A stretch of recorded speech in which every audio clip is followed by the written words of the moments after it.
Alors les questions qui se posent à nous, peut-être la plus importante, et celle qu'il faut retenir, sommes-nous prêts à assurer toutes les mutations de la société rurale? Nous avons, c'est vrai, de formidables atouts, une capacité à développer du projet, j'y reviens pas, l'histoire nous l'a prouvé, un gisement d'emplois industriels important en nombre et de plus en plus diversifié en termes de typologie de métiers. Une richesse fiscale au-dessus de la moyenne nationale, une volonté d'avancer ensemble, il n'y a pas de tiraillement entre les élus, et des avancées notables dans les dernières années dans l'offre de services territoriales sur plusieurs champs de compétences, qu'on soit sur le social, avec la mise en place du CIAS, la culture, l'économie, et j'en passe. Une situation financière très saine, par les temps qui courent, c'est plutôt intéressant.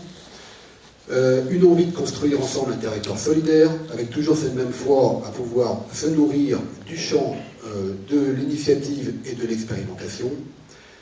Et entre le mené de Paul Loué, l'aventure industrielle d'André Gilles et de Carmonet, je vais faire référence aussi à on va dire, un autre laboratoire en utopie, donc du côté de Beaucain avec Bernard Béret, le projet des énergies renouvelables, notre territoire a une histoire fertile où se conjuguent toujours initiative et audace. Alors à cette même question, sommes-nous prêts à assurer toutes les mutations de la société rurale? Nous avons des atouts, je vais nous les lister, mais nous devons avoir conscience que cela ne suffira pas.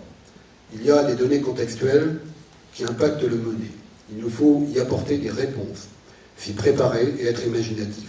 Et je vais simplement ouvrir quelques pistes introductives. La question agricole. Nous sommes perplexes, pour le moins, devant la perte des emplois dans l'agriculture sur notre territoire. Les chiffres du RGA, le recensement général agricole, sont éloquents. Une disparition importante. 34% des emplois ont disparu en moins de 10 ans, entre 2000 et 2010.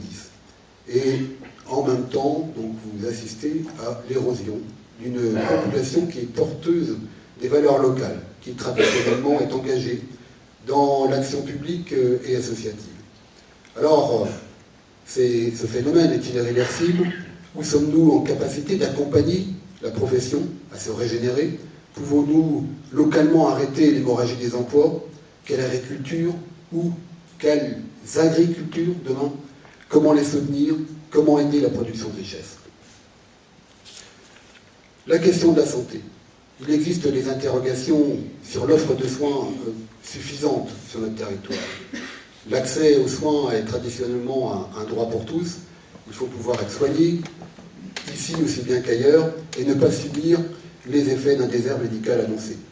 Bien vieillir au pays, disposer d'une offre d'accueil sur le mené pour accompagner toutes les phases du vieillissement avec la pérennisation du système d'aide à domicile ou en établissement spécialisé.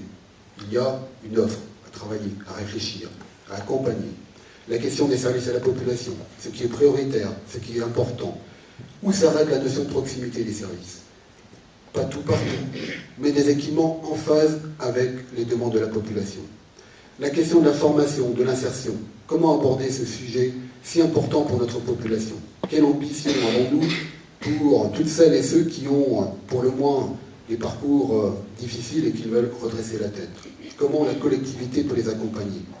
La question de l'offre scolaire et l'ambition que l'on doit porter sur ce volet devra, à mon sens, dépasser bien des clivages et des périmètres séculaires. Nous avons surmené un nombre d'enfants issus de familles défavorisées. Donc s'il y a des gens de l'éducation nationale dans la salle, donc ils savent qu'il y a des critères qui permettent la qualification de familles défavorisées, eh bien il faut savoir que sur notre territoire, il y en a 2 fois plus que la moyenne nationale. Et cette situation nécessite une réponse collective, forte et ambitieuse. Nos forces sont bien dans la jeunesse. Et puis, d'autres questions sociétales se posent à nous, comme à d'autres territoires ruraux d'ailleurs. L'accueil des populations nouvelles. Il est évidemment essentiel de régénérer nos populations sous peine de dépérir. Dans cette nouvelle société de la mobilité, cette société où l'on n'hésite toujours pas à mettre des kilomètres entre son lieu de résidence et son lieu de travail, la campagne, notre campagne du mené, a-t-elle la vocation à n'accueillir qu'un seul type de population? Ou a-t-on la capacité à réinventer un modèle permettant plus de production de richesse, un modèle séduisant, avec la mise en désir de notre campagne, pour la rendre attractive. Il faut savoir aujourd'hui que les paysagistes, les écologues triomphent dans les villes. Ils recréent des corridors écologiques, plein de biodiversité, ils répondent à des aspirations nouvelles, et la campagne, elle, devient de moins en moins accessible. Qui pourtant est dépositaire du label vert? Un modèle en phase avec ce désir de vie sociale pour tous, avec des équipements de loisirs, répondant aux nouvelles aspirations des familles et des individus, et faire en sorte que la campagne ne soit plus assimilée à un désert. Cette notion est très importante. Nous avons eu, dans les derniers mois les derniers mois précédents, j'ai eu beaucoup d'échanges avec les représentants des professions agricoles, des représentants des professions médicales. Aujourd'hui, tout le monde aspire à ce temps de non-travail. Et ce temps est un déterminant dans le choix d'implantation des nouvelles populations. Dans mes réflexions, j'ai trouvé quelques réponses du côté de chez Jean Viard, un sociologue, qui met en avant que dans une vie, le temps de travail ne représente que 12% de son temps de vie. 12% de son temps de vie. Et on passe 15% de son temps de vie dans la télé. 30% dormir, etc., etc. Mais 12% seulement de son temps de vie au travail. Quand j'explique que c'est un déterminant, aujourd'hui, donc on sait mettre des kilomètres entre son lieu de résidence et son lieu de travail, même si le carburant augmente et fait peur et grave donc le budget des ménages, et que ce sont bien les offres de services, d'équipements qui déterminent l'implantation des populations aujourd'hui. Il faut absolument travailler donc ces données-là. Alors, a-t-on la capacité à transformer l'image actuelle de la campagne pour y substituer celle d'un territoire d'avenir, créateur de richesse, un espace de solidarité et de convivialité, un territoire de bien vivre? Nous avons des valeurs.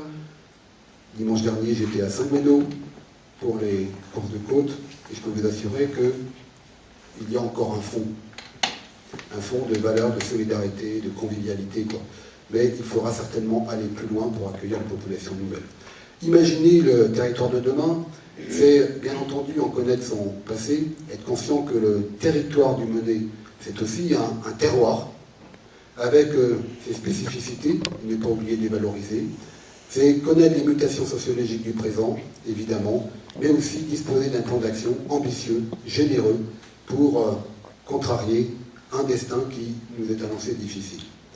Comme en 1965, c'est ce que nous voulons.